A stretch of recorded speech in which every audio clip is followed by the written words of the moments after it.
नमस्कार, आप देख रहे हैं ग्रेड जम वर्चुअल। मैं पंकज खजूरिया। आज सीबीएसई की 12वीं कक्षा का जो है वो परिणाम घोषित किए गए और अब की बात जो इस परिणाम में बड़ी बात सामने आई है कि पहली मर्तबा 500 आउट ऑफ 500 जो है वो बच्चों ने इसमें मार्क्स लिए हैं।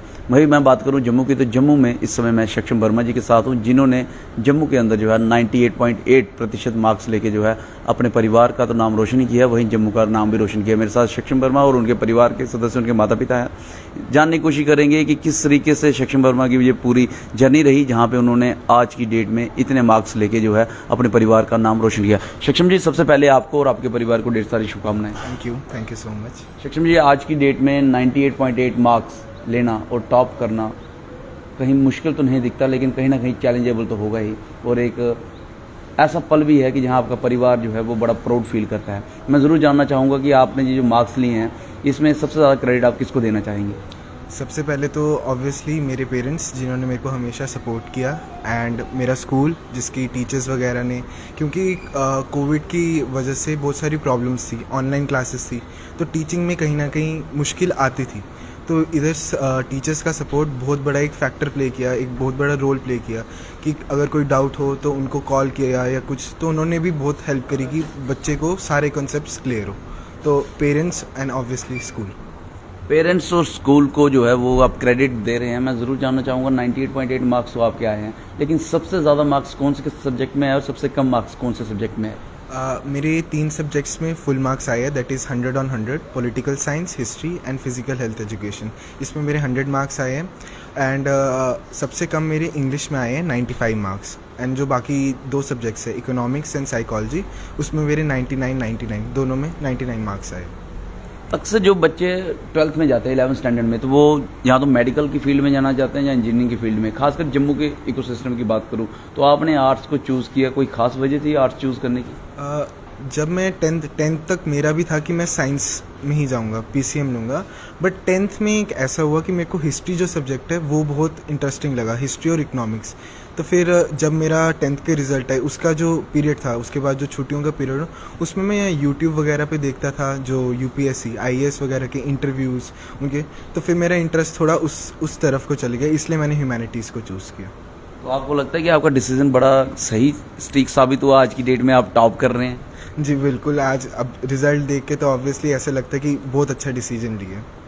मैं बता दूं आपको कि जब बच्चा अक्सर 10th क्लास को पास करता है, उनके परिवार के सदस्य, खासकर जम्मू के इलाके की बात करूं तो जहां बच्चा स्टूडेंट खुद भी हो, तो वो चाहता है कि जहां वह डॉक्टर बने, मेडिकल चूज़ करके, जहां इंजीनियरिंग बने, और जहां और भी अदर पॉसिबिलिटीज़ जो हैं वो उसको चूज़ करने की कोशिश करता है। लेकिन जहां पे सक्षम जी ने जो चूज़ किया, उन्होंने किया आर्ट्स को, और जिस तरीके से इन्होंने अपना डिसीजन मेकिंग दिखाई है कि उन्होंने, इनका डिसीजन था कि वह आर्ट्स के ह्यूमैनिटीज़ के सब्जेक्ट को चूज़ करें और उसके बाद आज की डेट में उसमें अव्वल करके जो है अपने परिवार का जो है नाम रोशन करें। सक्षम जी, जो दौर रहा पिछले 2 साल का, 3 साल का, इसमें कोविड का बहुत ज़्यादा प्रभाव रहा, और अगर सबसे ज़्यादा कोई प्रभावित हुआ है तो वो बच्चे हुए हैं, स्टूडेंट्स हुए हैं। तो कितना चैलेंजेबल ये पीरियड था आपके लिए, और क्या उसका कोई सेटबैक रहा आपकी स्टडी में और आज के इस दौर में जब आप इतने मार्क्स लेके यहाँ पे बैठे हैं? ऑब्वियसली जो पिछले 2 साल थे वो बहुत मुश्किल थे, क्योंकि पूरा पैटर्न ही हमारा स्कूलिंग का चेंज हो गया था। क्लासेस ऑनलाइन हो गई थी, और ऑनलाइन क्लासेस में बहुत प्रॉब्लम्स आती थी, बिकॉज हमारी स्टेट में कभी कभी इंटरनेट कनेक्टिविटी का बहुत इश्यूज होता है ऑनलाइन वगैरह, ऑनलाइन में। तो ऑब्वियसली जो लर्निंग थी वो मुश्किल हो गई थी। ऑफलाइन क्लासेस में इंटरेक्शन ज़्यादा होती थी टीचर के साथ, ऑनलाइन में वेज होते थे कि आप कभी कभी आप स्किप कर दो क्लासे को। तो ऑनलाइन चैलेंजिंग था, but with the help of internet की घर बैठे आपको एक सहूलियत है कि आप इंटरनेट पे कुछ भी देख सकते हो, कोई कंसेप्ट, वो साथ ही साथ आपने कॉल कर लिया टीचर्स को, तो कहीं ना कहीं वो जो गैप था कि ऑफलाइन और ऑनलाइन में, वो वहाँ पे क्लोज हो गया। इंटरनेट ने बहुत इसमें मदद भी की है। इंटरनेट ने बहुत मदद की, और कोविड के पीरियड में उसके फलस्वरूप ही आज ये जो है 98.8 मार्क्स लेके जो है यहाँ पे बैठे हैं। सक्षम जी, मैं ज़रूर जानना चाहूँगा आपसे कि हर कोई जानना चाहता है कि आप कितना टाइम डिवोट करते थे अपनी स्टडी में, और तब जाके जो है आपके मार्क्स इस तरह से आए कि आप उस कह सको कि नहीं, आज मेरे मार्क्स सबसे ज़्यादा स्कूल में, अपने शहर में, अपने इलाके में आए हैं। तो लगभग सक्षम वर्मा कितना टाइम डिवोट करता था अपनी स्टडी में? देखो, जो एग्ज़ाम डेज थे उसकी प्रेपरेशंस और जो नॉर्मल डेज होती है उसमें बहुत डिफरेंस होता है। जो नॉर्मल डेज थे उसमें मैं ज़्यादा से ज़्यादा 4 to 5 आवर्स की सिटिंग देता था। 4 से 5 घंटे में हो जाता? जी हो जाता, क्योंकि मेरा ये था कि जब मेरी क्लासेस हो रही होती थी तो मैं कोशिश करता था कि जितने कॉन्सेप्ट्स हैं मैं क्लास के वक्त ही ग्रास्प कर लूँ, समझ जाऊँ उनको। तो इसलिए मोस्ट ऑफ द जो मेरी स्टडी थी वो क्लास के वक्त हो जाए, क्योंकि मैं बहुत सारे क्वेश्चंस पूछता था टीचर्स वगैरह से और कोशिश करता था कि सारे कॉन्सेप्ट्स इजीली क्लियर हो जाए, और बाकी फिर घर आके उसको रिवीजन कर लिया। तो 4 hours was very much sufficient. सक्षम वर्मा के मुताबिक कंसेप्ट क्लियर करना ज़्यादा ज़रूरी है कि आवर्स के मुताबिक 5 घंटे, 6 घंटे, 7 घंटे पढ़ाई करना ज़्यादा ज़रूरी है? अगर कॉन्सेप्ट्स, क्योंकि एक थोड़ी मिसकंसेप्शन है कि आर्ट्स सिर्फ फैक्ट्स को रटना है, उनको याद करना है। बट अगर आप आर्ट्स को, जो हिस्ट्री, अगर आप उसको स्टोरीज़ की तरह समझोगे तो आपकी लर्निंग जो है वो ज़्यादा इजी हो जाएगी, आपको ही बेनिफिशियल आएगा, and you can learn more data. आप ज़्यादा डेटा को रिटेन कर सकते हैं अपने दिमाग में। मैं वही करता था जो हमारे टीचर होते थे, सपोज हिस्ट्री के या इकोनॉमिक्स की, वो प्लेन सिंपल लैंग्वेज में समझाते थे और day to day life examples के साथ उसको रिलेट करते थे, ताकि जो स्टूडेंट है, जो मैं हूँ, उसको ईजिली समझ पाऊँ। फिर आके जो रही एग्ज़ाम डेज़ के बाद, एग्ज़ाम डेज़ में मेरी सिटिंग थोड़ी ज़्यादा होती थी। एग्ज़ाम डेज़ में मैं रात भी सोता ही नहीं था कभी कभी।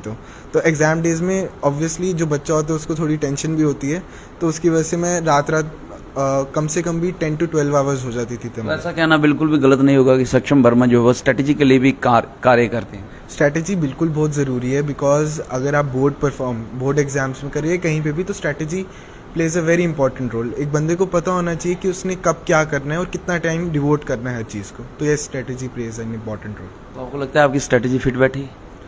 हाँ जी, बिल्कुल फिट बैठी। रिजल्ट तो अच्छा ही आया, तो आई वुड से कि अच्छा, स्ट्रैटेजी अच्छी थी। मैं और भी आपसे जानकारी लूँगा, लेकिन मैं बता दूं मेरे साथ इनके माताजी भी हैं, विभा वर्मा जी। इनसे भी जानने की कोशिश करेंगे कि किस प्रकार से सक्षम वर्मा जी थे, शरारती थे, पढ़ने में तेज थे, या क्या कुछ इनका पूरा जो जीवन रहा, उनसे जानने की कोशिश करेंगे। मैम, सबसे पहले आपको और आपके परिवार को बहुत सारी मुबारक। Very much, thank you. मैं ज़रूर जानना चाहूँगा कि सक्षम जो है, आपकी क्या राय है इसके बारे में? आज जब 98.8 मार्क्स लेके जम्मू में टॉप किया, तो क्या कहना चाहेंगे? नहीं, ये बच्चा मैं शुरू से ही बोलूँगी बहुत ही अच्छा था, मतलब डिसिप्लिन था, जैसे कहते हैं ना, सिंपल बच्चा था। पढ़ाई में, हमेशा पढ़ाई में ध्यान रहता था इसका।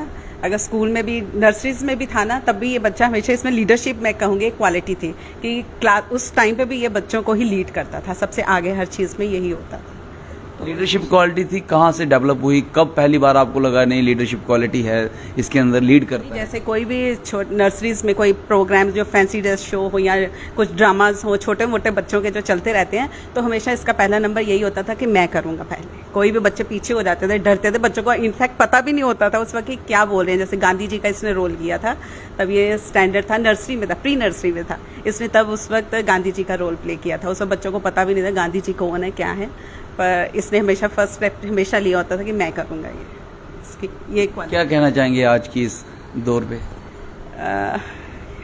किसके रिलेटेड, मतलब क्या? आज इन्होंने मार्क्स लिए हैं और इन्होंने डिसीजन लिया था आर्ट्स लेंगे और आर्ट्स में अव्वल किया है। हाँ, नहीं, वो आर्ट्स का डिसीजन इसी का था, और हमने इसको पहले, हमारी तरफ से ये इसको एक वो थी, ढील थी कि बेटा आपने सोशल प्रेशर में नहीं आना, कि अगर आपने 10th में इतने अच्छे मार्क्स लिए तो प्रेशर बहुत था कि आप नॉन मेड में जाओ या मेडिकल में जाओ। हमने कहा तो जो परफॉर्म आपने करना है, आपने लोगों की नहीं सुननी, सोशल प्रेशर में नहीं आना, हमारा भी नहीं सुनना कि पेरेंट्स ये कह रहे हैं। जो आपको ठीक लगता है आप वही करोगे, जिसमें आपको लगता है कि मैं अचीव कर सकता हूँ। और आपके आगे काफ़ी स्ट्रीम्स हैं, पहले तो कुछ नॉन मेड की ही स्ट्रीम्स होती थी, अब तो आप आर्ट्स में काफ़ी कुछ अचीव कर सकते हो, यूपीएससी कुछ भी मतलब कर सकते हो अचीव। तो आपको उसी को देखना है, लोगों की बातों को नहीं सुनना, कोई रिलेटिव्स की बातों को नहीं सुनना। रिलेटिव्स की बात को नहीं सुनना और सोशल प्रेशर को नहीं सुनना, कहीं ना कहीं ये बात दर्शाता है कि यहाँ पे सोशल प्रेशर भी जो है वो कार्य करता है। बहरहाल सक्षम वर्मा के ऊपर इस सोशल प्रेशर ने कोई काम नहीं किया। सक्षम जी, पढ़ाई का तो हमने जिक्र कर ही लिया, आपसे जानकारी ले ही ली, इसके अलावा आप इंटरटेनमेंट के लिए क्या करते हैं, अपने आप को रिफ्रेश करने के लिए? मैं स्टडीज़ के साथ साथ मैं टेबल टेनिस भी खेलता हूँ, और उसमें मेरा काफ़ी अच्छा रहा है। उसमें मैं मतलब state level, even national level तक मैंने खेला हुआ है। ये जो पीछे मैं ट्रॉफी देख रहा हूँ, ये सारी आपकी हैं? हाँ जी, बिल्कुल, ये सारी मेरी टेबल टेनिस की ट्रॉफीज़ है। ये सारी ट्रॉफी टेबल टेनिस? हाँ जी है। नेशनल लेवल पे कौन से लेवल पे खेलते हैं? स्टेट लेवल तक तो मैंने स्टेट लेवल पे बहुत सारे अवार्ड्स जीते हुए हैं। मैंने हाईएस्ट, मेरा सीबीएसई क्लस्टर्स होता है, उसमें भी एक गोल्ड मेडल जीता हुआ है। नेशनल्स में भी एक बारी मैं राउंड ऑफ 32 होता है इसमें, वहाँ तक पहुँचा था। तो लाइक नेशनल लेवल तक हाईएस्ट मेरी अचीवमेंट रही है टेबल टेनिस में। ये जो आप मेरे पीछे ट्रॉफीज़ देख रहे हैं, मैं ज़रूर इन ट्रॉफीज़ को उठाना भी चाहूँगा। ये ट्रॉफीज़ भी ये सक्षम जी ने ही जीती हैं और टेबल टेनिस में जीती हैं। अब बड़े सारे व्यूअर्स ऐसा भी सोच रहे होंगे कि भगवान जिसको हुनर देता है उसको पढ़ाई का भी हुनर देता है, खेलने का भी दे देता है। लेकिन मैं बता दूं, हुनर तो देता ही है, उसके साथ साथ खुद का सेल्फ कॉन्फिडेंस और फोकस जो है वो कहीं ना कहीं आदमी को अचीव करने में मदद करता है। शायद यही है कि आज सक्षम इतना अच्छा कर रहा है, चाहे वो फिर टेबल टेनिस के फील्ड हो, जहाँ एजुकेशन की फील्ड हो। एम ऑफ लाइफ क्या है, क्या करना चाहते हैं? ठीक है, एकेडमिक्स में नंबर आ गए, अच्छे नंबर लेके पास हो गए, इंटरव्यू भी चल रहा है, लेकिन फिर भी एम तो होगा कुछ, अल्टीमेटली क्या अचीव करना चाहते हैं? अभी मेरा एट प्रेजेंट ये एम है कि मैं अच्छे इंस्टीट्यूशन, अच्छा कॉलेज, मेरे को एक कॉलेज सिक्योर होना चाहिए। एंड बाकी career wise civil services, and also मैं एक्सप्लोर कर रहा हूँ कि अगर मैं अपने स्पोर्ट्स की जो फील्ड है उसमें अगर आगे परफॉर्म कर सकूँ तो उसके लिए मैं हूँ थोड़ा। तो हम ये भी मान के चलें कि सक्षम वर्मा प्लान ए, बी और सी तीनों लेके चलते हैं। हाँ जी बिल्कुल, प्लान्स ज़रूरी होते, बैकअप प्लान्स ज़रूरी होते। बैकअप प्लान लेके चलते हैं। हाँ जी। जो बच्चे आपको देख रहे हैं और आपकी तरह अच्छा करना चाहते हैं, जहाँ उम्मीद लगाए हैं कि आपसे कुछ सीख के वो अच्छा करेंगे पढ़ाई के क्षेत्र में, जहाँ आपने कहा जिस तरह के स्पोर्ट्स के क्षेत्र में कहा, तो क्या मैसेज रहेगा उनके लिए? कि मार्क्स आपके हैं, परफॉर्म आपने करना है, अच्छा लगेगा कि आप अच्छा परफॉर्म करेंगे। अपने आप को, बहुत सारी डिस्ट्रैक्शंस होती है, सोशल मीडिया होता है, कहीं बाहर जाना है, थोड़े टाइम के लिए अपने आप को फोकस कर लो, थोड़े टाइम के लिए मेहनत कर लो, एंड तुम्हें बाद में फिर और खुशी होगी कि जब तुम परफॉर्म करोगे और जब तुम बहुत अच्छा एक्सीलेंट परफॉर्मेंस आएगी तो तुम्हें। फॉर्मूला क्या है परफॉर्मेंस का?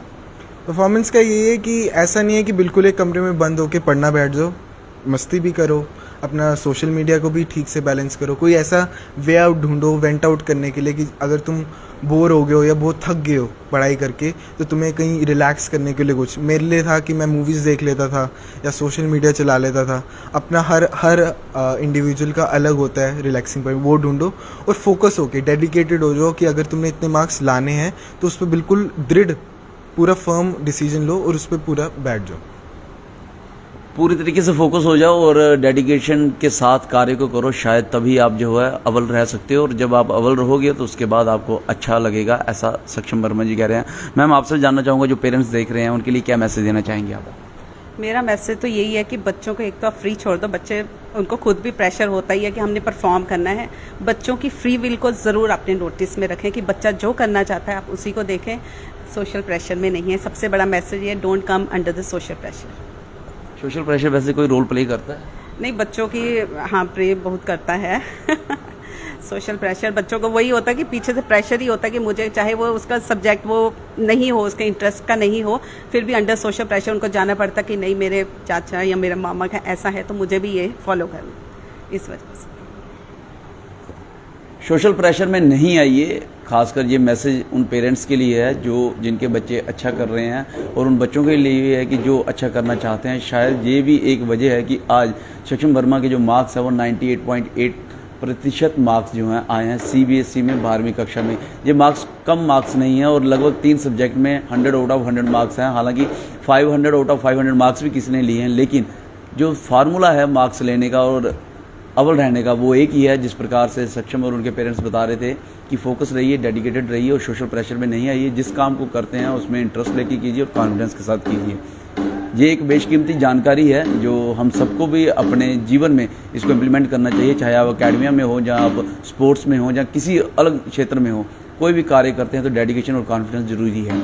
और इसके अलावा बच्चों को उनके बिल पे छोड़ दीजिए, जो उनको इंटरेस्टेड है उसके हिसाब से ही उनको कार्य करने दीजिए, तब जाके वो बुलाएंगे। शायद ये जो स्टोरी है सक्षम वर्मा की यही दर्शाती है। आपकी इसके बारे में क्या राय है, हमें कमेंट सेक्शन में कमेंट करके ज़रूर बताइएगा। और मैं आपसे ज़रूर अनुरोध करूंगा कि कमेंट सेक्शन में सक्षम वर्मा को और उनके परिवार को कंग्रेचुलेशन लिखना नहीं भूलिएगा। इस वीडियो को लाइक और शेयर करना ना भूलिएगा। जुड़े रहें अगली अपडेट के लिए। गर्जम वर्चुअल के साथ कैमन काका के साथ मैं पंकज खजूरिया। जय हिंद।